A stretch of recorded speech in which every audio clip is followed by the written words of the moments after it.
Graças a Deus por este tempo precioso que já tivemos na presença do Senhor. Certamente todos nós estamos alegres, estamos mais enriquecidos. Eu quero agradecer também as orações por nós, pela nossa família, pelo ministério. Muitos domingos eu não estou presente porque tenho estado em ministério com outras igrejas locais e todas elas mandam saudações para a igreja aqui em Partilhó. Irmãos, nós vamos finalizar a série de estudos de meditações que temos tido em 1 Tessalonicenses. Já podemos ir abrindo no capítulo 5. A quando do pecado, a quando da queda do homem por causa do pecado e dessa divisão que foi criada entre Deus e o homem, estar divididos é uma coisa comum na sociedade em que nós vivemos. Aliás, nós vivemos num mundo dividido por continentes, continentes divididos por países, países divididos por etnias, por tribos, línguas diferentes, mas as divisões não terminam aí. A sociedade está dividida, esquerda, direita, centro, extrema-direita. Há uma divisão profunda na sociedade, as famílias estão divididas, então a divisão tornou-se quase uma coisa comum e normal nos dias em que nós vivemos. Mas não é algo do nosso tempo só. Paulo já fala sobre isto nesta sua carta pastoral. Paulo fala sobre vários temas que nós já vimos e fala também sobre o seu cuidado que ele tinha acerca da unidade do corpo de Cristo nesta igreja em Tessalónica. E é dessa forma que ele termina esta carta. Porque ele sabe que todos nós, muitas vezes, com a nossa maneira de pensar, às vezes da nossa própria cultura, das raízes de onde viemos, temos ideias diferentes, às vezes até em relação àquilo que é a vida da igreja como um todo, e isso pode trazer divisão.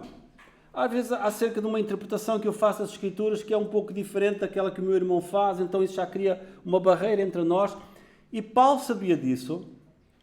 Deus sabe dessas coisas, por isso orientou também para que Paulo escrevesse a esta igreja, e conforme nós vamos ler, não era só para ficar lido nesta igreja, mas era para ser lido pelo povo de Deus, e é uma carta que tem sido lida, certamente, eu não vou dizer milhões de vezes para não exagerar, mas milhares e milhares de vezes. Certamente esta carta foi escrita em muitas línguas, foi lida em muitas línguas e continua a ser lida até hoje.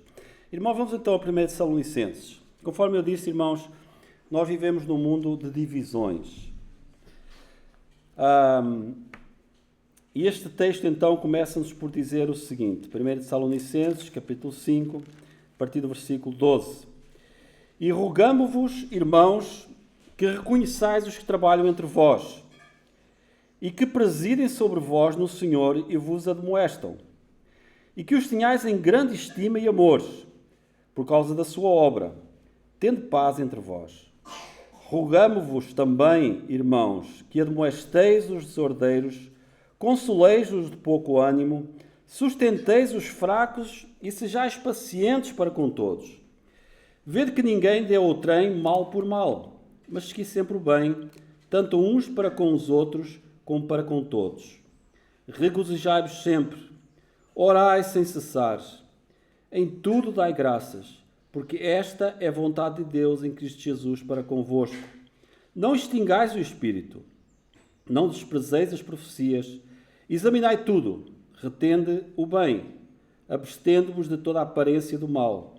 E o mesmo Deus de paz vos santifica em tudo, e todo o vosso espírito e alma e corpo sejam plenamente conservados e irrepreensíveis para a vinda do nosso Senhor Jesus Cristo.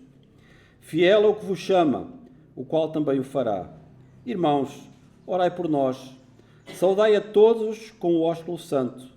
Pelo Senhor vos conjuro que esta epístola seja lida a todos os santos irmãos. A graça do nosso Senhor Jesus Cristo seja convosco. Amém. Irmãos, nós vemos aqui mais uma vez Deus nos chamando a fazer algo radicalmente diferente daquilo que é próprio do mundo em que nós vivemos. Unidade. Amar o próximo, apesar das nossas diferenças. Lembre-se que Paulo está a falar a uma igreja que estava debaixo de extrema perseguição. Não era fácil manter-se unidos. E Esta comunidade, por causa da sua fé em Jesus, era uma comunidade que devia manifestar amor pelo próximo, a começar por aqueles que faziam parte desta comunidade, igreja em Tessalónica, mas também para com aqueles sobre os quais Paulo também fala, que os perseguiam, que os massacravam, que os rejeitavam, que os odiavam. E Paulo usa da sua própria experiência também ao longo desta carta para dizer, olha, o que está a acontecer com vocês não é diferente daquilo que tem acontecido comigo. E ele lembra-os que, ao contrário daquilo que é a reação do mundo para com eles devem demonstrar amor perante o ódio e procurar a unidade em lugar da divisão. E ele começa por falar sobre a liderança, os presbíteros, os pastores. E trazendo para o nosso contexto, aqueles que Deus tem chamado como presbíteros, como pastores desta igreja, são homens sobre os quais Deus colocou a responsabilidade e a missão de cuidar de cada um daqueles que se congrega aqui. E é uma missão árdua, é uma missão difícil, mas Deus, o mesmo que chama, Ele diz, eu vou-vos dar capacidade para que isso possa acontecer. E nós que temos essa responsabilidade, sabemos que temos que responder perante o Senhor pela forma como cuidamos do rebanho do Senhor neste lugar. Então, voltando ao início, ele começa por dizer, rogamos, irmãos, que reconheçais os que trabalham entre vós e que os tenhais em grande estima e amor por causa da sua obra. Irmãos, uma igreja saudável é uma igreja que respeita e valoriza os seus líderes, os seus pastores. A honra não é pela posição. É o pastor, tenho que respeitá-lo. Não. Mas pela obra feita com dedicação. Nós não somos perfeitos. Falhamos. Mas buscamos diante do Senhor, não só individualmente, mas como corpo, como presbíteros, estarmos unidos no mesmo propósito, sermos fiéis no serviço que o Senhor nos tem confiado. Conforme eu disse, não somos perfeitos, mas é importante que a igreja reconheça o ministério que os pastores têm, neste caso aqui em Partilhó, e que honrem. E quando eu digo honrem, não é andar a dar pancadinhas nas costas, andar a elogiar, dizer, irmão, não, é honrar, é ser gratos ao Senhor por aquilo que o Senhor tem feito, pelos homens que o Senhor tem levantado nesta igreja local, pelo seu ministério, e reconhecer que não é um ministério fácil, mas é um ministério gratificante, que abençoa a igreja, que abençoa aqueles que se congregam aqui conosco a cada domingo. E nós somos gratos, nós como liderança da igreja, por o ministério que o Senhor nos tem confiado. Ele diz que presidem sobre vós no Senhor e vos admoestam. Sabe, há passagens das Escrituras que, quando eu leio, às vezes eu fico com coceira na cabeça e digo... Porque Deus começa a puxar a orelha, né? E a dizer, Alberto, olha... Né? E seria muito fácil nós só trazermos aqui mensagens de crescimento, incentivo, vamos lá, vai dar tudo certo, não há problema para nós, o mundo é uma autoestrada, né? É só andar em frente. Mas nós temos que falar acerca da palavra de Deus. E a palavra de Deus, ela trata de assuntos muito sérios. O nosso amor a Deus, a nossa postura neste mundo, o nosso testemunho, a forma como nós vivemos no nosso dia a dia. Isso muitas vezes choca com aquilo que é a nossa natureza humana. Porque Deus nos chama a sermos santos. E nós vamos falar um pouquinho disso mais na frente. Então, quando nós subimos ao púlpito, quando o pastor sobe ao púlpito para pregar a palavra, ele não está a escolher aquelas partes que, olha, as pessoas vão gostar de ouvir. Não, esta é melhor não falar. Vamos falar sobre mentira, sobre roubo, sobre adultério. Não vamos falar sobre outras coisas. Não. Então, ser gratos ao Senhor por isso, e os tenhais em grande estima e amor por causa da sua obra. Você tem orado e demonstrado apoio aos presbíteros desta igreja? Você ora pelos presbíteros desta igreja? Por cada um? Por aqueles que têm a responsabilidade de pregar a palavra? E agora não só aqui no culto público, mas na escola dominical com as crianças, como está acontecendo neste momento, no ministério com os jovens, com os adolescentes, com as senhoras. Você ora. Não é fácil para nós. Esta semana falava com um irmão que partilhava comigo que na preparação de uma mensagem, ele foi dormir às 2, 3 da manhã e às vezes nós não pensamos nisso. Não, aquilo é só pegar ali coisa, escrever meio dúzia de palavras e vamos embora, né? Não, às vezes requer horas de estudo, de oração, de estarmos ansiosos, né? Senhor, será que eu vou ser capaz de levar esta palavra à tua igreja? Então, irmãos, respeito, reconhecimento, oração por aqueles que Deus tem levantado no meio da igreja. E Paulo estava dizendo isso a estes irmãos. Irmãos, eles são dignos do vosso respeito. Mas ele continua depois, a partir do versículo 14, a falar sobre relacionamentos saudáveis na igreja. Rogamos também, irmãos, que admoesteis aos ordeiros, consoleis os de pouco ânimo, sustentai os fracos e ser pacientes com todos. Cuidar uns dos outros. Nós não somos iguais, certo? O casal pensa diferente em certas coisas e às vezes temos aquelas conversas mais duras, mais tentando eu defender o meu lado e a minha esposa defender o lado dela e a ver quem ganha, né? Agora, depois de 40 anos, a gente já não tem esse tipo de conversa, mas há sempre aquela tendência, não, eu é que tenho razão, olha, por isto, e por aquilo, e vamos. E quanto maior o nosso poder de argumentação, às vezes maior é a conversa e vamos embora. Mas então há diferenças na igreja. Nós não pensamos diferente. Pensamos diferente em algumas questões. Aliás, numa igreja agora, como a nossa multicultural, essas diferenças são maiores às vezes. Eu costumo contar um caso, e os irmãos já ouviram essa história, mas é muito interessante porque nunca tinha acontecido comigo, mas certa vez estava pregado numa igreja de ação bíblica em Faro e de repente vejo um casal entrar pela igreja dentro, ele de saia e ela de vestido. Mas eu identifiquei rapidamente que o senhor que estava vestido de saia era escocês. Porque ele vinha lá com aquele cinto, com aquela coisa ao lado. Mas eu achei interessante e pensei, olha, na Escócia, provavelmente ele e muitos outros entram assim, ninguém liga nada, né? Faz parte da cultura. Para nós já olhamos assim, a primeira coisa é, e depois, ok, é escocês. Então, irmãos, às vezes são questões culturais que são diferentes. Então, Paulo dizia a estes irmãos, e certamente na igreja de Salónica já havia isso, e Paulo dizia, olha, irmãos, estejam prontos para cooperar para que haja unidade na igreja. Cuidar uns dos outros. Olha, corrigir quando é preciso corrigir. Consolar. Sustentar. Irmãos, a paciência e bondade são indispensáveis na convivência nossa como igreja. Paciência. Seja bondoso. Não queira transformar as pessoas à sua imagem e semelhança, mas se há a imagem e semelhança do Senhor Jesus. E nós, como igreja, estamos juntos como família.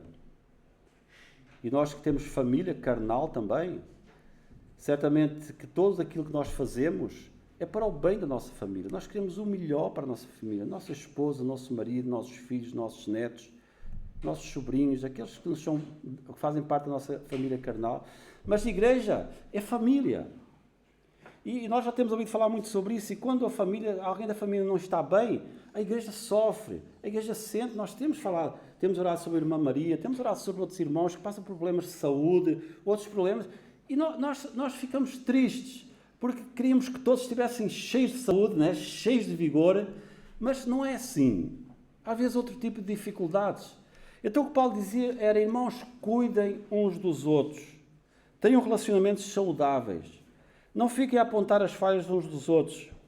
E a pergunta aqui que eu faria neste ponto é: o que é que nós temos feito para promover a paz e a edificação entre os nossos irmãos? O que é que eu tenho feito?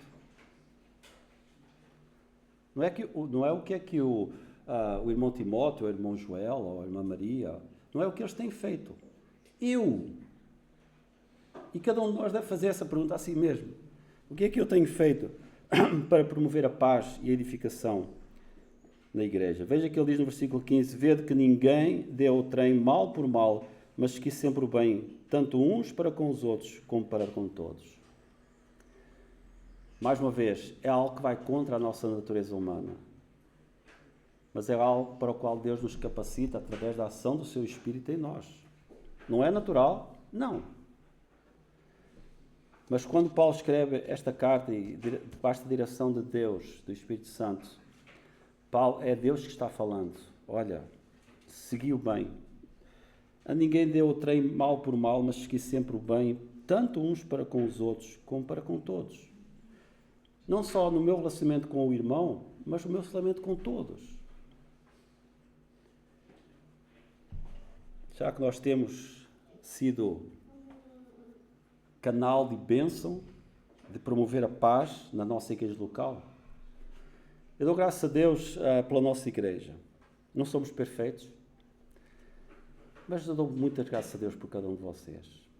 O Senhor tem-nos abençoado, o Senhor tem-nos poupado de algumas situações difíceis pelas quais outras igrejas, outros irmãos passam, não porque são piores que nós, ou porque nós somos melhores que eles, mas porque passam e que magoam o nosso coração também. Eu sou grato a Deus por esta igreja, mas irmãos, nós não devemos simplesmente dizer, ok, está tudo bem, então vamos ficar tranquilos. Não, há trabalho para ser feito. Há muito trabalho para ser feito. E Paulo continua sobre isso, a partir do versículo 16. Ele fala sobre uma vida cristã ativa e equilibrada. Então começa por dizer, regozijai-vos sempre. Aqui começam aquelas questões que às vezes nós dizemos, como regozijai-vos sempre? Como é que a irmã Maria vai estar no hospital a regozijar-se sempre? Perguntamos nós. A palavra de Deus fala em muitas outras passagens que a nossa alegria não vem das circunstâncias que nós vivemos muitas vezes neste mundo como seres humanos caídos, num corpo que se deteriora dia a dia, mas o nosso regozijo vem porque nós confiamos num Deus que cuida e que disse, olha, um dia quando esta carreira terminar, nós já falámos sobre isso hoje, tu vais estar comigo. Regozija-te. Não é o fim. Eu vinha com a minha companheira de viagem hoje, ali do lar, com 89 anos de idade, e ela era uma mulher super ativa. Lá no Porto, ninguém a parava. Pegava o autocarro para todo lado. E hoje ela está na cadeira de rodas. Mas ela sabe que isto não é o fim. Ela sabe que um dia o Senhor vai levantá-la, e ela vai ter um novo corpo, e já não vai nem ter lembrança da cadeira, né? Em que andava. Mas faz parte da vida, é a nossa natureza. E a irmã vinha falando na confiança que ela tem no Senhor e no regozijo que ela sente no Senhor, mesmo não estando na situação que ela gostaria de estar. Irmãos, isso faz parte da nossa vivência. Problemas, dificuldades. Mas Deus diz, olha, regozija-te. Porque tu vês os problemas e as dificuldades de uma forma que o mundo não consegue ver porque não tem a Cristo. Para o mundo, problemas e dificuldades é o fim, é um tormento, é um desespero. Para ti é um momento que tu sabes como ser humano vais passar, mas há lá na frente algo indescritível, não é? Jesus orou por nós porquê? Porque Ele sabia que nós íamos passar por estes momentos, mas Ele disse, Senhores, guarda-os. Senhor, eles são teus. Orai sem cessar. Orai sem cessar. A oração deve fazer parte da nossa vivência e da nossa vida.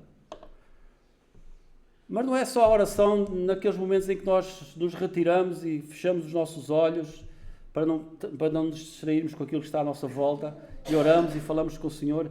É ter esta ligação com Deus constante. Eu sei que todos vocês sabem do que eu falo. É eu estar a conduzir o meu carro e de repente sentir necessidade de falar com o Senhor e não vou fechar os olhos. É eu estar sentado em algum lugar e Senhor, ajuda-me a fazer isto. Senhor, ajuda-me naquela decisão. Senhor, ajuda-me nesta tentação. Senhor, falar com Deus, falar. Deus está presente, Deus está em todo lugar. Por isso Paulo dizia, orem. Não esqueçam que Deus está do seu lado, querendo ouvir você falar. Fala com o Senhor. Orai sem cessar. Em tudo dai graças, porque esta é a vontade de Deus em Cristo Jesus para convosco. Em tudo dai graças. Tem um pouco de ligação com o regozijai-vos sempre, não é? Ser grato. Ser obrigado, porque eu estou aqui. Obrigado, Senhor, porque o Senhor me tem trazido até este lugar, nesta manhã. Obrigado pela Tua palavra. Senhor, obrigado porque o Senhor está a trabalhar na minha vida através desta circunstância e desta. Deus trabalha através dos momentos difíceis. Paulo disse isso, né? Olha, eu sou grato ao Senhor por todas as dificuldades pelas quais eu tenho passado, porque eu aprendi a estar contente em toda e qualquer circunstância. Quando tenho abundância, quando a saúde está boa, quando estou em dificuldade, quando estou sem dinheiro no bolso, olha, eu estou contente. Eu sei que isto é um período da minha vida que vai passar. Então, irmãos, aprender a estar contentes com aquilo que o Senhor nos deu, né? Nós vivemos numa sociedade muito focada no ter, né? O meu neto, na semana passada, teve aí um prémio do Euromilhões, que acho que era 250 milhões de euros, né? E o meu neto mais velho dizia, vô, vai lá, preenche coisas, pode sair, aí vais ser muito rico. E eu falei, neto, problema já eu tenho. Não, eu não quero mais um, por favor. Problema, mas já dinheiro não é problema. É. Então, irmãos, mas o mundo vive focado nessas coisas. E o Senhor diz, apenas está contente com aquilo que eu te dou. Aliás, nós falámos sobre isso, penso que na sexta-feira, não foi? Já não me lembro. Ou eu ouvi essa mensagem esta semana.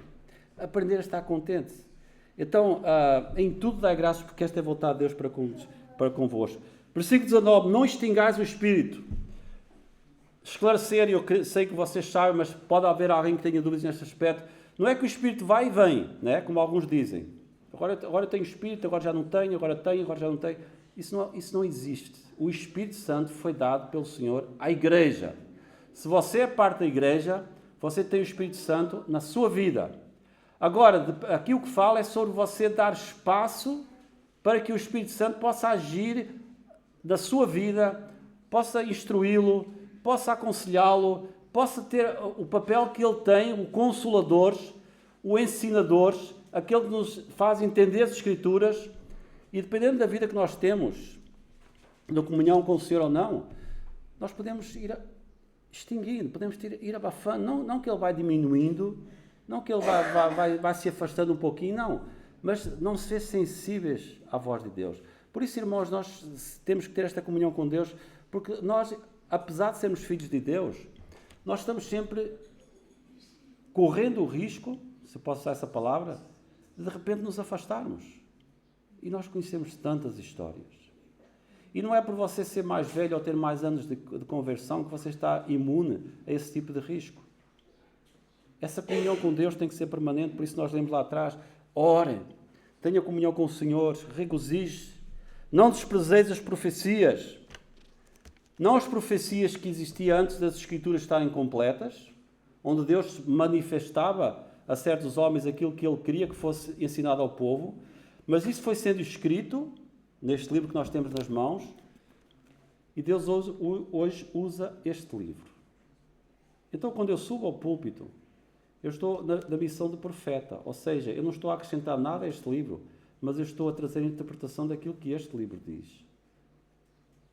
E pela graça de Deus, Deus nos usa dessa forma. Não é acrescentar nem a tirar nada. É aqui. É para aqui que você tem que olhar. Não é que eu venha com revelação nova, ou que eu venha para aqui dizer, Deus me disse que... Não, está aqui. Tudo o que nós precisamos saber está aqui. Se você quer conhecer a vontade de Deus para a sua vida, está aqui. Se você quer conhecer o seu estado diante de Deus, perdido, pecador, sem Cristo, está aqui. Se você quer conhecer como ser salvo, está aqui. Está tudo aqui. Examinai tudo, retende o bem. Examinai tudo. Conforme nós já temos dito muitas vezes aqui, se um dia eu chegar aqui e falar algo que não está conforme a palavra de Deus, fale comigo no fim. E se eu começar a falar muita bobagem daqui, sempre levante-se e fale. Não deixe eu continuar. Examinai tudo, retendo o bem. Aquilo que nós dizemos, se não está conforme a palavra de Deus, não é de Deus. Examinai tudo. Porque não sei o quê. Está na palavra? Não sei. Se não sabe, ou se não está, não quer nem continuar a falar sobre isso.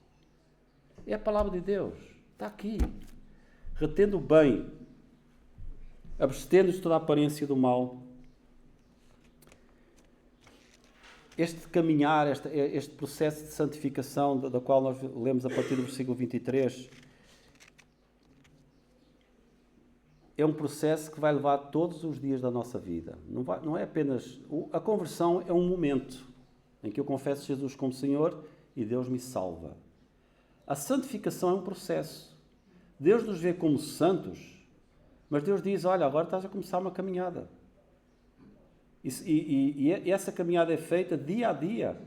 E nós entendemos que essa caminhada está sendo progressiva quando nós olhamos para trás e vemos, olha, pela graça de Deus, isto que eu fazia lá já não faço mais. Olha, esta dificuldade que eu tinha nesta área, Deus me ajudou a conquistar, a ter a vitória sobre isto. Então é um caminhar que vai, a santidade não é apenas um esforço humano, mas é obra divina. Ou seja, Deus diz, olha, tu tens que fazer a tua parte, porque eu estou contigo, eu vou-te dar poder para conseguires fazer isso. Então é uma caminhada com Deus, abstendo-nos toda a aparência do mal. E o mesmo Deus de paz vos santifica em tudo, e em todo o vosso espírito e alma e corpo sejam plenamente conservados e irrepreensíveis para a vinda do nosso Senhor Jesus Cristo. Deus quer que haja crescimento. E Deus, mais uma vez, eu vou falar isso, Deus nos capacita para que esse crescimento aconteça. E qual é o objetivo? Diante de Deus, é um dos mistérios que eu não entendo até hoje, mas diante de Deus, Deus nos vê como perfeitos, como santos, porque Ele nos vê através de Cristo. Mas eu olho para mim e digo, Senhor, como é que o Senhor me consegue ver assim, né? Eu entendo aquilo que a Tua Palavra diz, porque eu olho para mim, eu sou pecador, eu preciso da Tua graça, eu preciso que o Senhor me revista de força. Mas o que é que Deus diz? Olha, haverá o dia aberto em que eu te darei um corpo novo. Então, olha, pensa nesse dia e trabalha na tua vida, debaixo do poder do Espírito, com o poder de Deus agindo em ti, para que dia a dia a tua vida vá sendo transformada. Dia a dia, corpo, alma e espírito. Sendo transformados. Irmãos, é uma caminhada que para uns é mais rápida, para outros é mais lenta, mas ela será uma luta que nós travaremos até o fim dos nossos dias. Não pense que hoje, de cima dos meus 68 anos, 51 anos desde que o Senhor me salvou, que eu tenho menos dificuldade nesta área do que você que se converteu há meses, ou há 1 ou 2 anos. As lutas são as mesmas. É meu dever hoje saber mais das Escrituras que um irmão, alguém que se converteu há pouco tempo. Mas as lutas são as mesmas. E finalmente, irmãos, versículo 24 diz ainda, fiel é o que vos chama, o qual também o fará. E depois Paulo termina no versículo 25 e 26, não só falando desta comunhão, mas também da dependência que nós temos uns dos outros. E ele diz, irmãos, orai por nós.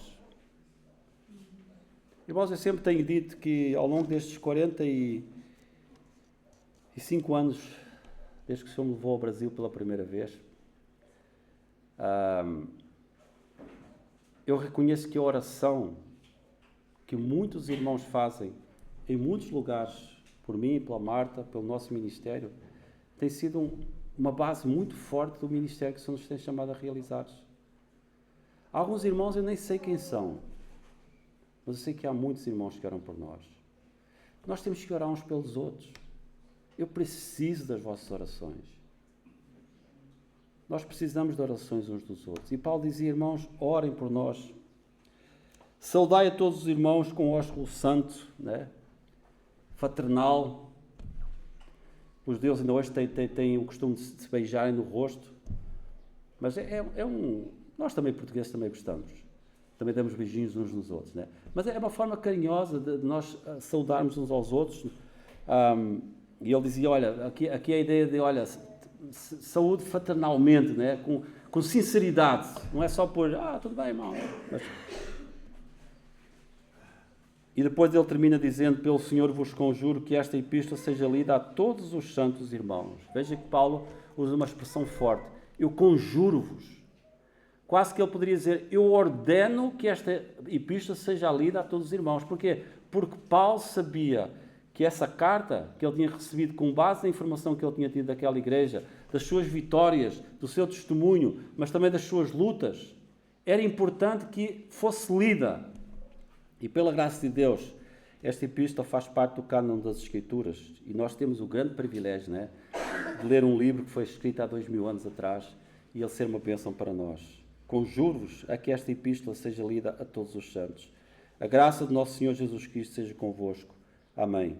Irmãos, a Igreja Saudável é uma igreja que valoriza a intercessão mútua, a oração.